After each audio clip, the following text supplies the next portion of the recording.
Oi meninas, tudo bem? Queria deixar um disclaimer aqui que o carisma hoje tá um pouquinho baixo. Semana não tá saindo do jeito que eu esperava, tô gravando o episódio num dia que não era pra estar gravando, já tá meio em cima da hora.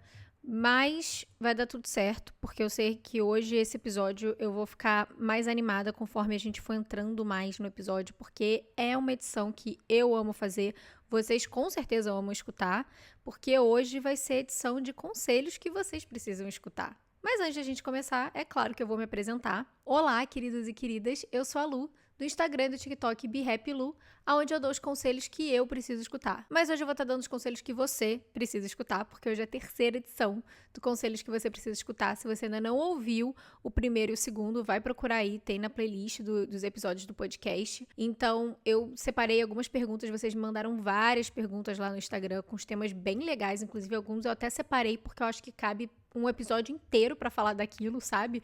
Não quero diluir, tornar um negócio muito simples aqui. Então eu tô até separando ideias que vocês me mandaram de perguntas pra gente fazer episódios só sobre isso. E algumas perguntas eu acho que ficaram um pouquinho parecidas com perguntas que já foram respondidas em edições anteriores, por isso que se você ainda não escutou, eu te convido a escutar essas edições anteriores, porque às vezes tem um conselho que tá lá perdido pra você, e a gente vai se ater às perguntas novas aqui de temas que a gente ainda não explorou na terceira edição. Primeira pergunta. Será que estou vivendo no automático ou é só a rotina de hábitos? Cara, essa pergunta é realmente muito boa, porque eu acho que uma coisa meio que puxa a outra. É natural que quando a gente cria uma rotina de hábitos firmes, que a gente realmente cria uma rotina que funciona pra gente, que a gente sabe que de manhã a gente vai acordar e fazer tal coisa, depois isso, depois aquilo, na hora de dormir, enfim, quando a gente tem um negócio bem estruturado, é natural que a gente acabe entrando num lugar mais automático. E não tem nada de ruim nisso, muito pelo contrário. Quando a gente cria uma rotina bem estruturada, com hábitos bem estruturados, e a gente entra um pouquinho nesse piloto automático, o que acontece é que a gente acaba sendo mais eficiente. A gente procrastina menos, porque existe menos resistência entre o que você precisa fazer e a ação em si, porque o seu cérebro já está acostumado com aquilo. Então, por exemplo, se você é uma pessoa que já se acostumou a acordar cedo e ir fazer uma atividade física para depois ir trabalhar, fica mais fácil para você fazer isso depois que o seu cérebro entende. E você realmente parece que já acorda e vai no piloto automático para fazer a sua atividade física, porque você criou esse hábito. O cérebro já sabe que aquilo dali é uma parte natural do seu dia a dia. Ele não vê aquilo como um desafio, como algo assustador, como uma coisa que, é muito difícil de fazer, porque já é parte de você. Então, quanto mais hábitos você conseguir inserir dentro da sua rotina e você tornar essas coisas que você faz quase todos os dias, realmente coisas que você faz quase todos os dias, mais ou menos nos mesmos horários, mais ou menos do mesmo jeito, você simplesmente ensina pro seu cérebro que a vida é assim. É desse jeito que a vida navega, você se sente bem assim, você se sente com as suas emoções reguladas, o cortisol não fica muito alto, você consegue navegar a sua vida de uma maneira, né? Claro que você vai ter apurrinhações e estresses aqui e ali durante toda a sua vida e provavelmente todos os dias você vai ter pequenos estresses, mas no geral, quando você tem uma rotina bem sólida, você consegue passar por ela sem tanta fricção, você consegue procrastinar menos, porque o seu cérebro entende que aquilo dali não é um ambiente assustador. Agora, porém, tem um lado de que, se a gente for parar pra pensar em experiência humana, né, nós como seres humanos, e a gente tá pensando mais numa coisa de consciência, de expansão, de autoconhecimento, de ter uma vida legal e interessante, né, a gente não tá só pensando em fazer o nosso cérebro ficar mansinho. De fato, é meio chato quando a gente percebe que a gente tá no piloto automático, porque aí parece que realmente a vida só tá passando pela gente e a gente não tá absorvendo muitas coisas. Apesar da rotina ser prazerosa, chega uma hora que a gente esquece de perceber os prazeres nessa rotina. Então, eu acho que são duas coisas que dá pra fazer aí. A primeira é você continuar fazendo exatamente as coisas que você tá fazendo, mas prestando mais atenção. Quando a gente presta mais atenção no que a gente tá fazendo, a gente entrega mais significado para aquilo, a gente lembra do porquê que a gente faz as coisas, a gente enxerga mais propósito em cada pequena ação que a gente tá fazendo. Então, as coisas que parecem meio banais, porque a gente já tá acostumado a fazer todo dia, elas começam a se tornar um pouco mais especiais de novo. Então, por exemplo, se você... de novo, a questão da atividade física. Você tá acostumado já a ir fazer a sua atividade física todos os dias de manhã, você você faz sem nem perceber. Ou você pode ir e perceber que, sei lá, se você faz isso do lado de fora, que o dia tá lindo, que o céu tá bonito, que privilégio você poder fazer uma atividade física do lado de fora, começar o dia assim, como que você tá se sentindo forte, que você tá performando melhor, mais rápida, mais enfim, sei lá. Talvez até, sei lá, conversar com as pessoas ao seu redor ali dentro da academia, se for uma assessoria, trocar mais ideias, tentar tornar aquele momento ali de alguma maneira mais especial, trazer mais presença para aquele momento. É o mesmo momento, é a mesma coisa que você tá fazendo todos os dias, só que trazendo mais momentos. E a segunda coisa que você pode e deve fazer também é quebrar a rotina. Quebrar a rotina é meio que óbvio, né? O que eu tô falando aqui. E você pode. Não precisa que ser uma coisa assim, ai, super espontânea, do nada, quebrei a rotina, ai, que louquinha, kkk. Pode ser uma coisa até programada. Do tipo, ai, quintas-feiras à noite eu sei que eu tenho uma noite mais tranquila. Eu saio, trabalho mais cedo, no dia seguinte é sexta, dá pra eu fazer alguma coisa diferente na minha quinta-feira à noite. E aí, quinta-feira à noite pode ser um dia que você escolhe, quase que vira uma rotina, quebrar a rotina na quinta-feira à noite. Eu sei que parece meio robótico, mas quando a gente é adulto, aí, infelizmente, às vezes a gente tem que fazer desse jeito pra dar certo. Então, na quinta, você pode escolher, tipo, fazer uma aula de alguma coisa que você nunca fez antes. Sair com as suas amigas, sair com seu parceiro, parceira, jantar um negócio totalmente diferente que você não comeria normalmente. Enfim, procurar alguma coisa diferente pra ter essa ruptura, pra você, de novo, encaixar presença dentro da sua vida. E buscar tentar fazer isso mais dentro da sua rotina. Eu acho que é legal a gente tentar encontrar um lugar dentro da nossa rotina que dentro de uma semana a gente consiga quebrar ela pelo menos umas 2 ou 3 vezes, sabe? Final de semana, com certeza, porque às vezes a gente tá tão infiltrado dentro da nossa rotina que até o final de semana a gente torna rotina. Então a gente fica assim, ai não, sábado à noite eu tenho que sair, porque é sábado à noite. Mas às vezes você nem quer sair. Às vezes o quebrar a rotina é não sair de casa sábado à noite, ficar vendo televisão no sábado à noite, comendo um negocinho gostosinho sozinha, e na verdade sair na quarta-feira pra um happy hour depois do trabalho, que é o que deu vontade de fazer. Então eu acho que é um balanço desses dois. Mas de tudo é colocar presença, é realmente tentar olhar pro que você tá fazendo e lembrar por que você tá fazendo aquelas coisas. É isso. Próxima pergunta. Estou sempre me preocupando com o que os outros vão pensar e preciso de aprovação alheia. Amiga, eu fiz um episódio sobre isso, tá? É o episódio 7. Tenho certeza que é o episódio 7. Mentira, não tenho certeza, mas eu acho que é. E o nome do episódio já vai responder a sua pergunta, tá? Você não é tão importante assim. É maravilhoso.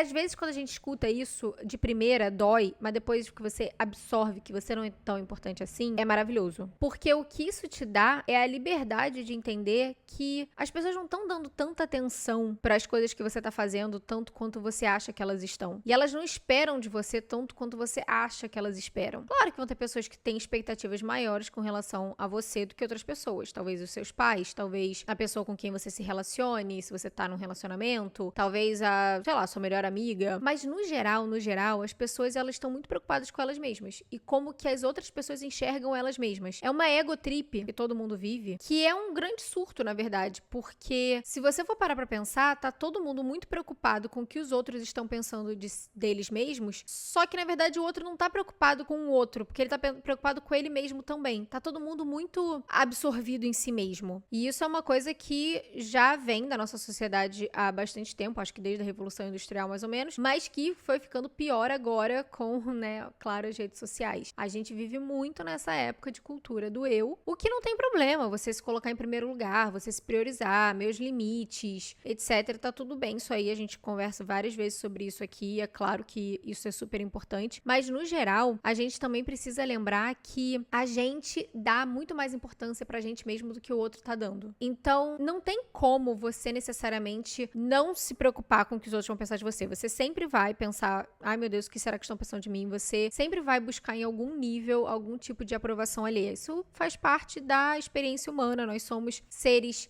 coletivos, apesar da gente estar vivendo numa época bem individualista, nós somos seres sociais. Então, é claro que a gente quer pertencer. E a partir do momento que a gente quer pertencer, a gente fica tentando buscar meios de estar ali naquele ambiente. Então, o que eu posso te dizer é, de um lado, é bom você tentar começar a internalizar isso de que as pessoas não estão prestando tanta atenção no que você tá fazendo quanto você acha que elas estão. Você tá se dando muito crédito. Então, você pode baixar um pouquinho essa bola e se levar um pouquinho menos a sério, que as pessoas não estão ali com uma lupa, sabe? Tipo assim, olhando cada micro ação que você toma, decisão que você toma, enfim. Mas Mas, por outro lado, com relação a buscar a aprovação alheia, que é uma coisa que não adianta, a gente sempre vai fazer também, eu acho que um bom exercício é olhar pro grupo que você tá tentando ser aprovado. Porque tem grupos que é muito mais fácil de encontrar aprovação do que outros. E aí você tem que entender o seguinte, por que tá sendo tão difícil eu conseguir a aprovação dessas pessoas? Muito provavelmente é porque são pessoas que não têm muito a ver com você. Ou você não tem muito a ver com elas. Porque quando você tá num grupo em que os seus valores são parecidos com os valores dessas pessoas, a maneira como você enxerga o mundo, as coisas que são importantes pra você, os seus limites, as coisas que você gosta e desgosta, se elas são mais ou menos parecidas, não precisa ser igual, ninguém vai ser igual a ninguém, mas se elas são mais ou menos parecidas, se a vibe ali é mais ou menos parecida, quanto mais parecida essa vibe no geral é, mais fácil é você sentir que você tem essa, entre aspas, aprovação, porque você tá perto de pessoas que naturalmente vão te fazer se sentir pertencente àquele grupo. O problema é que às vezes a gente tenta forçar uma barra de tentar caber em lugares que de fato não cabem. Às vezes coube por uma época, e por muitos anos foi assim, e por isso que a gente fica tentando insistir, mas às vezes não cabe mais. E isso pode acontecer em ambientes familiares. Então, às vezes, você era muito mais próxima da sua família quando você era mais nova, porque você, quando a gente é mais nova, criança, adolescente,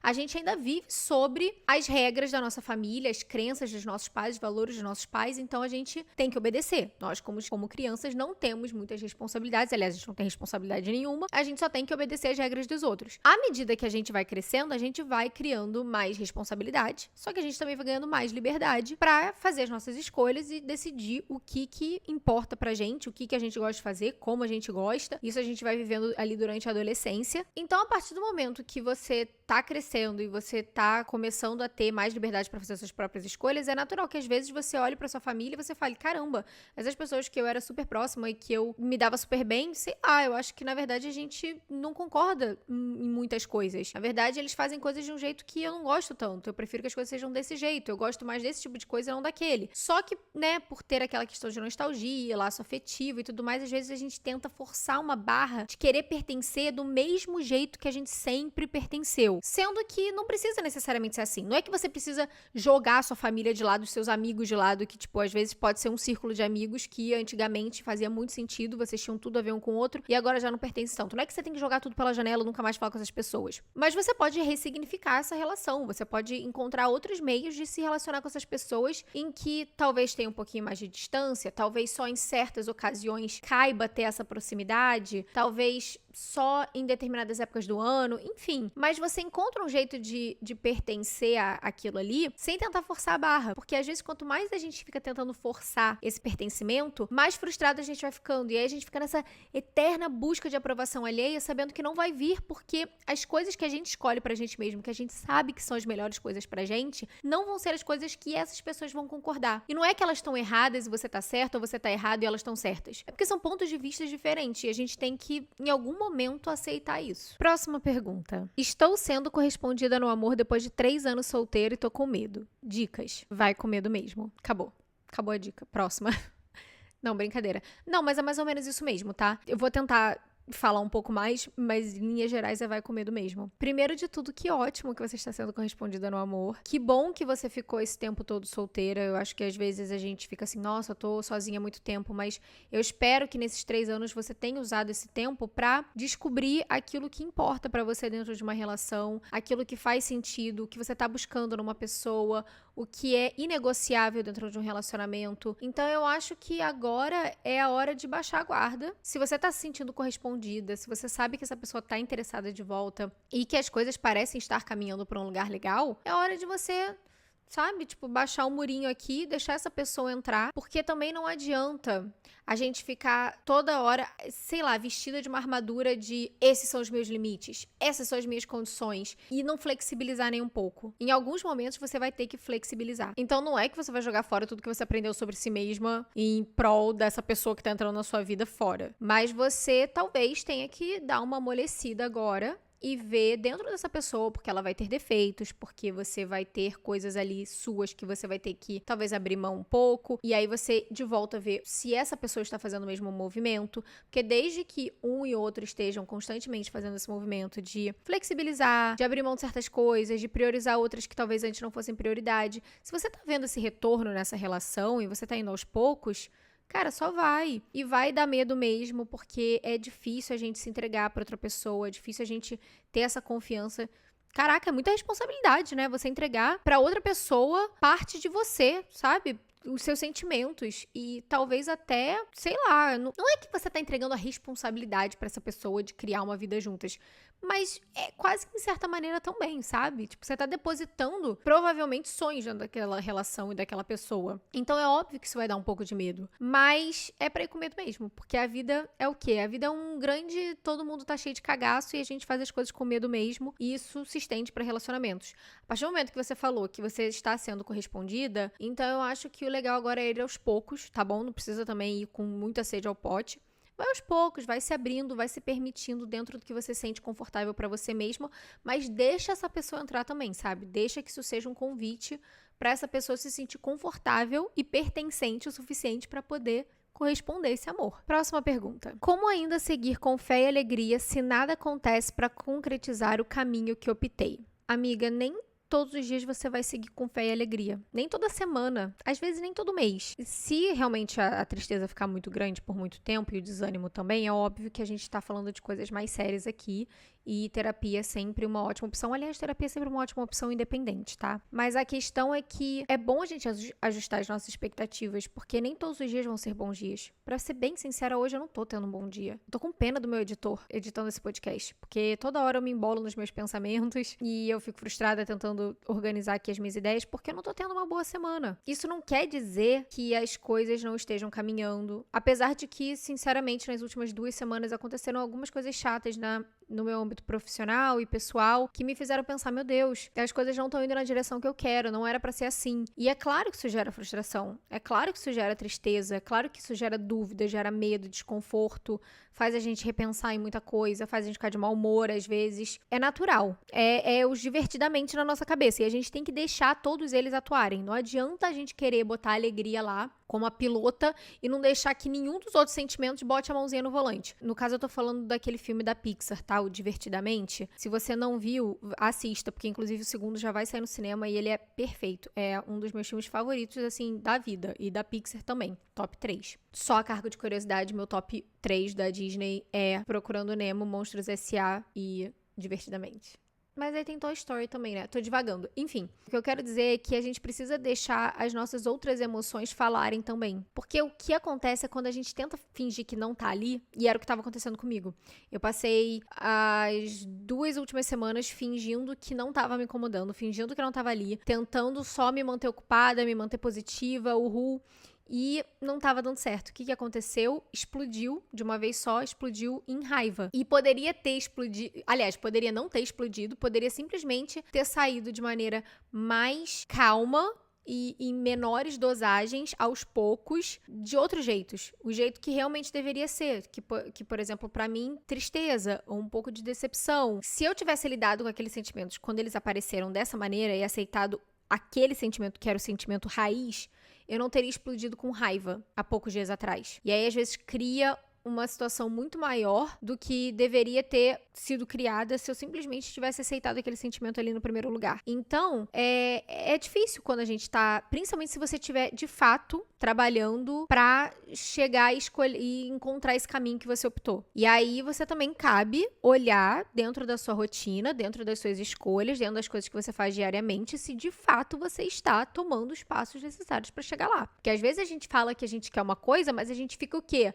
Só jogando pro universo. Eu vou jogar pro universo, vou jogar pro universo. Mas o universo, você não tá dando nada pra ele trabalhar com aquilo dali em cima daquilo. Não adianta só você querer uma coisa. Você vai ter que fazer muitas coisas até você chegar lá. E às vezes também não adianta você simplesmente querer aquela coisa e querer pular etapas. Às vezes a gente decidiu que a gente quer, sei lá, ser jornalista. Só que aí ao invés de começar aceitando a escrever uma coluna pra um blogzinho do lugar, não sei aonde, que, sei lá, 2.000 pessoas leem, já quer pular pra ser âncora da CNN. E aí, por não conseguir aceitar que até você ser âncora da CNN, você vai ter que passar por muitos pequenos passos e processos e que talvez você tenha que trabalhar em lugares e editoras e jornais que você talvez ache que você mereça fazer coisa melhor, talvez você ache que você tem mais talento do que aquilo, você não tá sendo tão bem remunerado, mas você fica tanto naquela pira de que, ai não, o que eu quero, minha visão é ser a âncora do jornal. Se não for pra ser isso, eu não quero. Só que, cara, pra você chegar lá, você vai ter que passar por muitos outros passinhos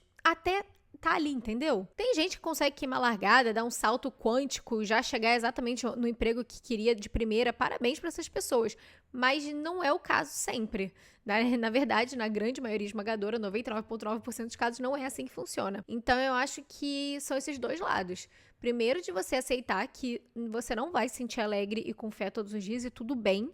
Você pode se acolher, você deve se acolher nos dias que você não tá assim, porque só se acolhendo em dias que você não se sente assim, que você vai conseguir voltar a ter dias alegre com fé. E a segunda coisa é realmente dar uma olhada aí e ver se de fato você está fazendo as coisas de um jeito que vai te levar até o próximo passo para você chegar lá naquela visão, se você não tá tentando pular passos demais, sabe? Próxima pergunta. Como lidar com fobia social? Me afastei dos meus amigos, agora só saio com os amigos do meu namorado. Olha, lendo essa primeira pergunta, como lidar com fobia social, eu ia responder isso muito rápido. Eu ia falar só vai fazer terapia, porque fobia social é um distúrbio psicológico e isso precisa ser tratado com um profissional. Não sou eu que vou te dizer como que você resolve a sua fobia social. E independente do resto da sua pergunta, eu ainda acho que esse é o conselho que você precisa escutar. Procure ajuda profissional. Mas você falando, me afastei dos meus amigos e só saio com os amigos do meu namorado. Ou seja, você ainda sai. Então, se fosse só a fobia social, então ela seria para todas as pessoas do mundo. Você não ia querer sair com ninguém, na verdade. Mas você ainda tá saindo com os amigos do seu namorado, você só não quer sair com os seus. Então, eu acho que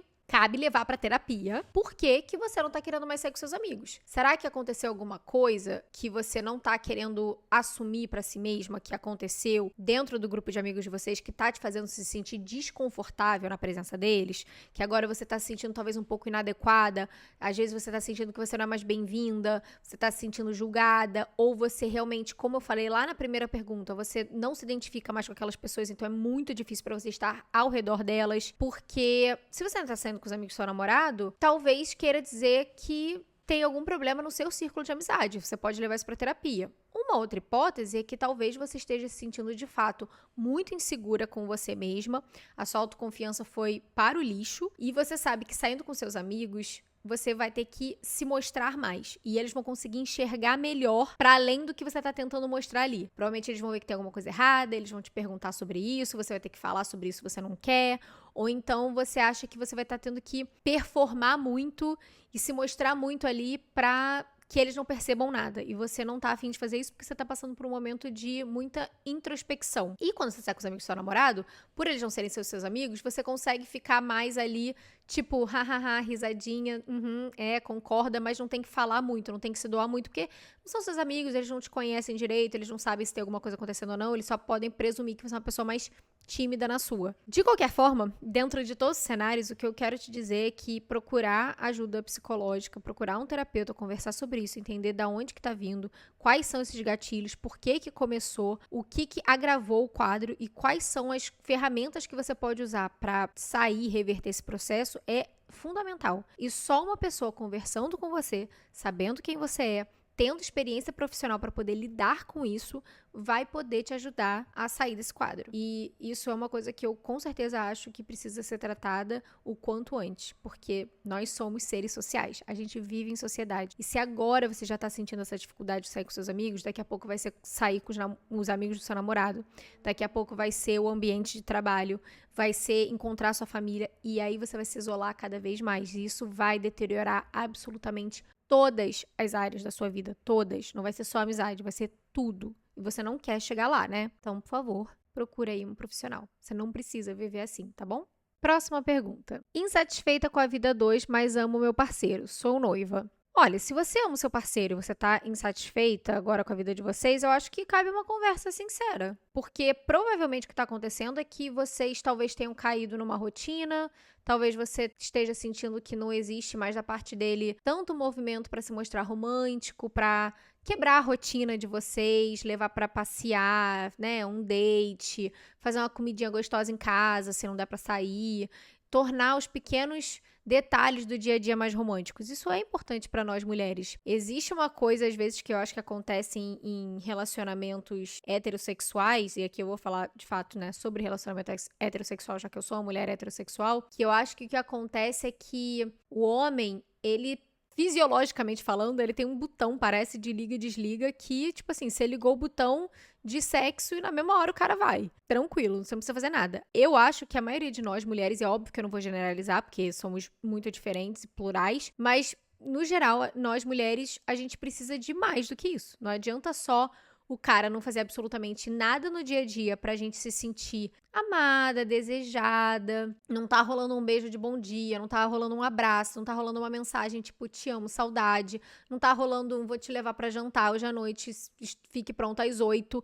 Não tá rolando nada disso, mas aí do nada, chega na hora de dormir, sei lá, vocês estão dormindo juntos, ele já vira pro lado beijando você, achando que você vai ligar do mesmo jeito que ele liga, sexualmente falando aqui. E é claro que isso não vai acontecer. Quer dizer, pode acontecer, mas as chances disso acontecer são muito menores. E provavelmente vai ser muito menos prazeroso pra você do que seria se ele tivesse feito esses pequenos movimentos antes. Não é que ele precisa ser um príncipe encantado 24 horas por dia, mas esses pequenos detalhes na rotina, aqui e ali pincelando, é o que torna a rotina do casal uma rotina de casal, não uma rotina de amigos. Então, eu acho que cabe uma conversa sincera. E se você ama ele, sabe, deixa explícito. Fala, olha, eu amo muito você, eu tô muito feliz de ser sua noiva, tô muito feliz que a gente vai casar, mas eu acho que tem coisas na nossa relação que dá pra melhorar e eu queria conversar um pouquinho com você. Se ele te ama, se ele tá preocupado com esse relacionamento, se ele quer que vocês dois deem certo, eu tenho certeza que ele vai estar aberto a escutar isso. E às vezes ele nem reparou que isso tá acontecendo, às vezes ele tá preocupado com coisa de trabalho, às vezes enfim, né, a vida que vai acontecendo e a gente não repara onde que a gente tá deixando em falta com o outro. Então, acho que, sei lá, um diálogo assim, numa boa, tá? Não no momento que vocês estão brigando, estressados. Pô, faz um jantarzinho e fala, oi, amor, eu queria falar sobre isso e tal, quando a guarda estiver baixa para os dois, para não ter drama. Próxima pergunta. Estudo para concurso, todos os meus amigos já estão próximos e eu ainda não. Como ele lidaria com a cobrança? Eu acho que todo mundo vai passar, menos eu. KKK, rindo de nervoso. Esse KKK é aquele rindo de nervoso. Olha, isso de você achar que todo mundo vai passar menos de você é um grande achismo. Isso daí é baseado em vozes da sua cabeça. Não tem nenhum fato que tá dizendo que eles vão passar, que todo mundo vai passar menos você. Talvez você passar menos tempo pensando que todo mundo vai passar menos você e passar mais tempo focando em estudar pode ser uma boa solução.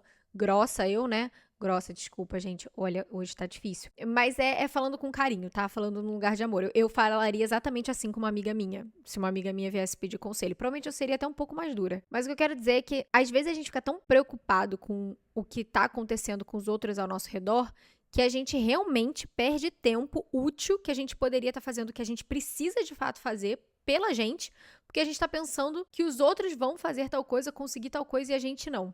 Isso, cara, é clássico, por exemplo, de época de vestibular, e eu com certeza passei por isso. O primeiro ano de vestibular que eu fiz, eu queria passar para jornalismo, e eu lembro de pensar que todo mundo ia passar menos eu, e de fato todo mundo passou menos eu. Olha que louco, dos meus amigos mais próximos, todos passaram menos eu. Inclusive, 2 dos meus melhores amigos na época passaram para a faculdade de jornalismo, e eu não passei. E foi frustrante. E a questão foi que, olhando para trás, eu com certeza perdi muito tempo pensando se as outras pessoas iam passar e eu não. Eu poderia ter estudado mais. E a segunda coisa é que, no final das contas, bom, ninguém deixou de gostar de mim porque eu não passei, ou não. Existiu outro ano, eu passei em outra faculdade, eu fiz outras escolhas, a vida seguiu e deu tudo certo pra todo mundo. Quando a gente tá passando por esses processos mais estressantes, eu acho que a gente acaba usando esse tipo de coisa, esse tipo de preocupação, na verdade, como um grande artifício de autossabotagem. Às vezes você simplesmente tá com medo de não passar. E aí você já tá, pelo medo de não passar, você já tá projetando esse futuro catastrófico. Ou pior, porque fica pior. Falei sobre isso no episódio de autossabotagem e procrastinação, tá? Eu acho que é o episódio 17. Às vezes você tá com medo de passar. Olha que louco. Às vezes, na verdade, inconscientemente falando, você tá com medo de passar e começar essa nova fase da sua vida. Porque, bem ou mal, principalmente quando a gente tá falando de concurso, você já tá há tanto tempo estudando para esse concurso que você tá meio que num lugar que é desconfortável, mas é um desconforto confortável porque você já tá acostumado com aquilo. E aí você talvez, sem perceber, também esteja com um pouquinho de medo de conseguir passar e aí os novos desafios que virão e de talvez não dar conta disso. Enfim, dos dois jeitos, independente de ser cenário 1 ou cenário 2, você está se auto-sabotando. Volto pro que eu falei no início. Pare de pensar no que os outros vão passar ou não passar. O problema é deles, a vida é deles. Você não tem nada a ver com isso. E concentra no que você pode fazer para você passar no concurso. Próxima pergunta. Insegurança no relacionamento. Marido sugere término a cada briga, mas nunca termina de fato. Eu acho que é possível que grande maioria dos casais em algum momento já tenha passado por esse momento canônico, em que um da relação fala, tipo, então a gente vai terminar, então termina, e de fato não termina. Acontece. No calor do momento, a gente acaba, às vezes, falando coisas que a gente não necessariamente acredita ou quer, porque a gente tá com raiva, a gente tá frustrado, enfim. Mas se isso acontece o tempo todo, ou com uma certa frequência suficiente para você se sentir insegura no seu relacionamento, eu acho que a gente também tem que falar um pouquinho, pensar um pouco sobre manipulação emocional. Porque quando ele joga esse tipo de afirmação, então termina, vamos terminar, eu vou terminar, mas não termina, o que ele tá fazendo é te mostrando que ele não quer terminar, mas ele quer que você se sinta de alguma maneira, e às vezes ele tá fazendo isso de maneira inconsciente, tá? Às vezes ele não tá fazendo isso porque ele é um manipulador nato, tóxico. Pode ser. Mas às vezes pode ser que ele esteja fazendo isso como quase que o jeito dele de usar isso como um mecanismo de defesa pra se proteger caso você termine com ele. Vou tentar me explicar melhor. Às vezes você está numa briga. E aí ele tá se sentindo acuado e com medo, inseguro de que você vai terminar com ele. Então ele projeta e fala, então vamos terminar. Pra jogar na sua mão essa responsabilidade de ver como que você vai reagir. E aí pode ser que ele esteja esperando que você fale, então vamos terminar. Nossa, são tantas camadas nessa pergunta, gente. Por isso que, olha, sinceramente, eu não gosto muito de responder perguntas de relacionamento, porque são muitos cenários, eu não conheço o seu cenário. Eu vou falar de 3 cenários possíveis aqui, tá bom? Aí você pega o que você acha que pode ser pra você e você conversa com o seu marido sobre isso. Conversa. Cenário 1, tá? Vamos lá. Cenário 1 é o pior cenário. Ele é uma pessoa tóxica, manipuladora, e ele tá falando isso o tempo inteiro. Então vou terminar, porque ele quer te fazer se sentir insegura dentro dessa relação, pra que você fique cada vez mais submissa e você aceite cada vez mais as coisas do jeito dele, porque você começa a sentir cada vez mais que se você não fizer tudo perfeito do jeito que ele quer, ele vai te deixar. E se ele te deixar, ninguém mais vai te amar e você vai morrer sozinha. E isso é errado. Isso é tóxico, isso é abusivo, isso é manipulação emocional. Então, se esse é o caso, cabe sim sair desse relacionamento, se você tá vendo esse padrão já há bastante tempo. Mas esse é o pior cenário, esse é o caso 1. Caso 2, que poderia ser, ele está falando isso porque ele, na verdade, quer de fato terminar, mas ele não quer assumir a responsabilidade do término. Então, o que ele faz? Ele fica assim, eu vou terminar, pra você virar e falar, quer saber? Então vamos terminar mesmo. E no final, ele meio que jogar pra você como se, tipo, você deu o veredito final. Mas foi você que quis. E ele se absolve daquela culpa, entre aspas, de ter terminado um casamento. Então, ele tá jogando isso porque, no fundo, ele quer que você concorde com ele e que você bata o martelo. Porque aí ele vai poder dizer que você que bateu o martelo, não ele. Ele tá jogando essa responsabilidade pra você, o que também não é justo. Aí você vê se pode ser esse cenário ou não. Terceiro cenário é o cenário em que ele tá fazendo isso porque, na verdade, ele está inseguro em relação a esse relacionamento. Ele ama você, mas ele tem os problemas que ele precisa tratar dele mesmo, de inseguranças internas, e ele fala isso como um mecanismo de defesa para caso você algum dia deixe ele quase como se ele estivesse tentando se acostumar com a ideia, quase como se ele estivesse tentando assimilar que aquilo é uma possibilidade antes de acontecer para não doer tanto. E aí, nesse caso, eu acho que cabe conversar com ele e falar, olha só, a gente é casado, eu amo você, eu não vou a lugar nenhum. Para de trazer isso à tona a cada briga. É isso que você quer? Porque não é isso que eu quero. E aí é se posicionar de forma assertiva para mostrar para ele que você ama ele, que você não vai a lugar nenhum. E mostrar para ele que não tem porquê, que inclusive é doloroso passar por esse processo em que ele tá sempre falando, então vamos terminar. Que isso te faz se sentir insegura e que não é justo. Não é justo com ele, não é justo com você, porque você ama esse casamento. Aí tá os 3 cenários que eu acho que podem ser cenários possíveis dentro dessa relação. Aí você vê o que pega para você. Por isso que, meninas, eu não gosto de falar sobre relacionamento, porque são muitas camadas e eu não conheço os pormenores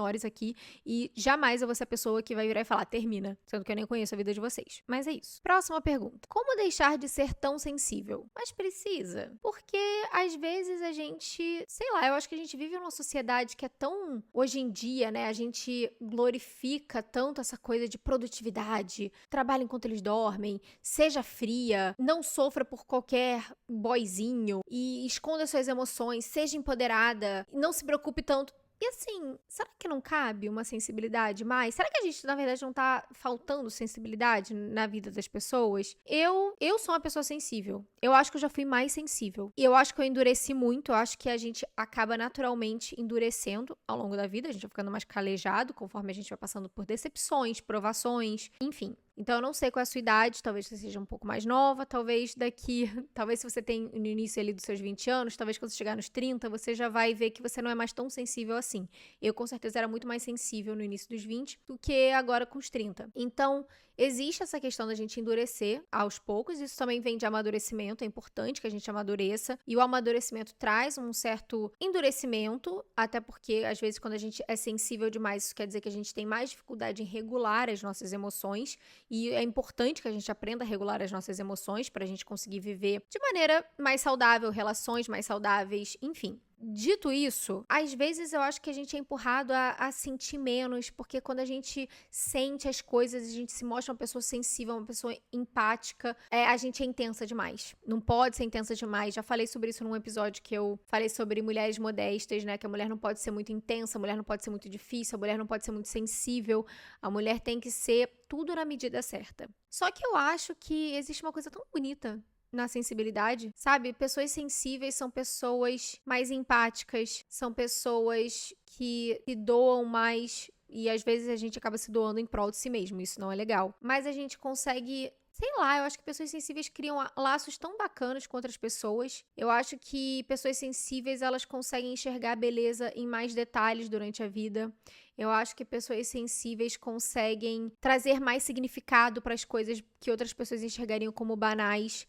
E o quão especial não é isso? Então, assim, pega tudo que eu acabei de falar sobre sensibilidade e vê o que funciona pra você ou não. Se você acha que você tá sendo uma pessoa muito sensível no sentido de que você não consegue regular suas emoções ou que os outros acabam tirando muita vantagem de você por conta disso, aí cabe sim você começar a, aos poucos, exercitar, ser uma pessoa mais assertiva, se posicionar às vezes de maneira mais dura, e no início vai ser muito difícil, sabe? Fechar um pouquinho, entender que nem tudo é sobre você. Aliás, a maioria das coisas não é sobre você. Mas, ao mesmo tempo, não abrir mão completamente desse lado, sabe? Porque ser uma pessoa sensível, eu acho que é uma coisa cada vez mais rara e bem especial. Eu adoro encontrar pessoas sensíveis pelo meu caminho e ver uma sensibilidade honesta ali, porque é tão raro hoje em dia. Última pergunta. De onde você tira inspiração para escrever? Queria saber mais sobre a escrita terapêutica. Essa daí eu vou deixar para os próximos episódios, porque teremos um episódio onde eu vou falar sobre escrita terapêutica, como eu comecei, como que eu faço para escrever, a inspiração para escrever. Mas, de modo geral, eu só posso te dizer que